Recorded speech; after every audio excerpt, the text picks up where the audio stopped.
Mudah-mudahan semuanya dalam keadaan sehat walafiat ya, dan yang pasti Umi selalu berharap bahwa kamu tetap semangat belajar di rumah walaupun kita belajar dalam situasi yang seperti ini.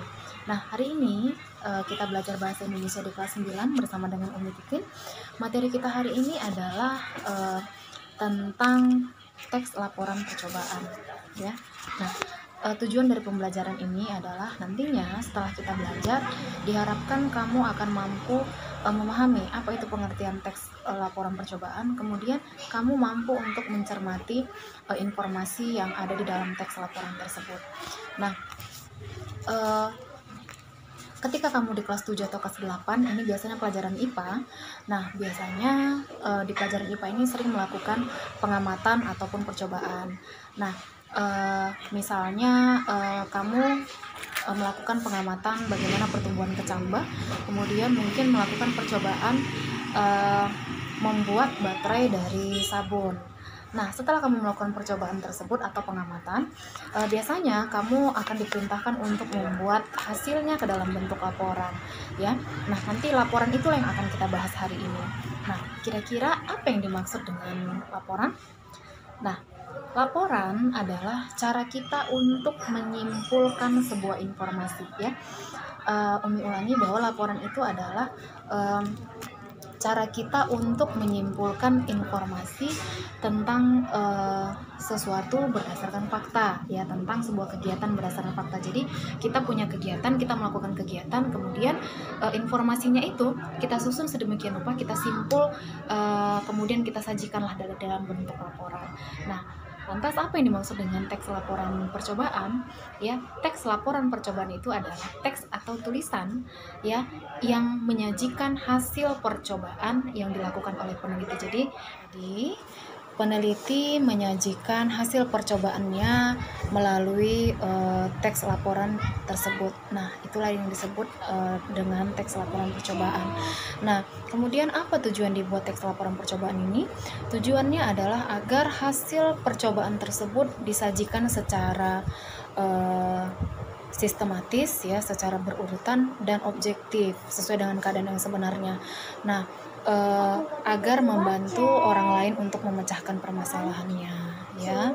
Nah, kemudian teks laporan percobaan ini juga disebut sebagai teks klasifikasi. Mengapa? Karena di dalam teks laporan tersebut seringkali kita membuat pengelompokan atau pengklasifikasian jenis-jenis sesuatu pada kriteria tertentu, ya. Jadi misalnya kamu disuruh untuk membuat jenis-jenis tumbuhan berdasarkan bijinya, maka nanti kamu akan membuat di sana jenis-jenis tumbuhan berdasarkan bijinya. Ada tumbuhan dikotil yang berkeping 2 bijinya, atau tumbuhan monokotil yang berkeping 1 bijinya, atau mungkin kamu mengklasifikasikan jenis hewan berdasarkan caranya berkembang biak, ya. Jadi sering juga orang menyebutkan teks laporan percobaan itu sebagai teks klasifikasi karena ada pengklasifikasian atau pengomukan di sana. Nah, kemudian kita lihat ciri-ciri laporan percobaan. Ciri-ciri laporan percobaan yang pertama bahwa laporan tersebut harus bersifat faktual, ya, harus sesuai dengan fakta, harus berdasarkan data-data yang otentik. Jadi tidak boleh laporan tersebut hanya berdasarkan imajinasi penulis, ya. Jadi laporan tersebut harus bisa dibuktikan kebenarannya. Kemudian yang kedua, bahwa teks laporan tersebut harus bersifat objektif. Jadi sesuai dengan keadaan yang sebenarnya. Jadi kalau memang penelitian tersebut atau percobaan tersebut berhasil, maka harus kita katakan berhasil. Jika tidak, maka kita katakan tidak berhasil. Nah, kemudian yang ketiga, teks laporan tersebut harus ditulis secara lengkap dan sempurna, ya.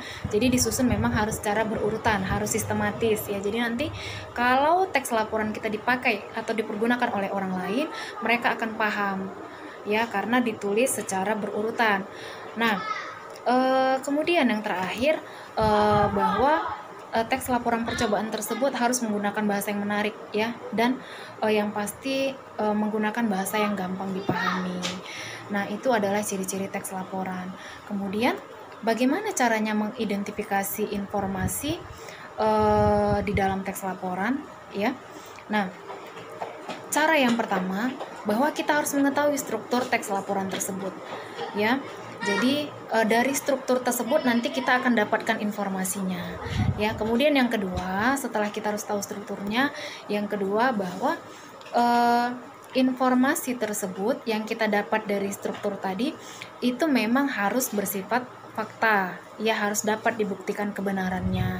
Nah, kemudian yang ketiga, bahwa fakta yang terdapat di dalam informasi tersebut memang harus berdasarkan hasil penelitian, karena biasanya fakta yang kita dapat dari hasil penelitian itu memang sudah teruji kebenarannya, ya. Jadi anak-anak Umi, begitu tadi cara untuk mengidentifikasi informasi yang ada di dalam teks laporan, ya. Jadi yang pertama bahwa kita memang harus tahu strukturnya, ya. Strukturnya untuk lebih lanjut akan kita bahas di pertemuan yang selanjutnya, ya. Nah, ketika kita sudah dapatkan informasi dari struktur teks laporan tadi, ya, harus kita pastikan bahwa informasi tersebut harus berdasarkan fakta, ya, harus bisa dibuktikan kebenarannya. Nah, kemudian fakta dari informasi tadi memang harus kita dapat dari hasil penelitiannya. Karena apa? Karena biasanya hasil penelitian itu sudah dapat diuji kebenarannya. Nah, baik, materi kita untuk teks laporan, ya, sudah selesai. Jadi tadi Umi sudah bahas tentang pengertian teks laporan percobaan itu apa, kemudian tujuannya apa, kemudian ciri-cirinya juga sudah. Kemudian yang terakhir bagaimana caranya untuk mendapatkan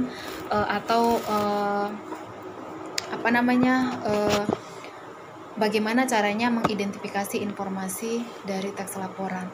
Nah, baik, mudah-mudahan penjelasan Umi tadi dapat kamu pahami. Untuk tugasmu kamu boleh buka LKS kelas 9, ya, halaman 6, tugas kompetensi 1, ya, itu ada 5 soal. Nah, silakan kamu kerjakan, nanti jawabannya Umi tunggu. Jangan lupa selalu jaga kesehatan, jaga pola makanan yang bergizi, tetap menggunakan masker kalau keluar rumah, tetap selalu sering-sering cuci tangan, tetap jaga kesehatan, dan tetap semangat belajar. Assalamualaikum warahmatullahi wabarakatuh.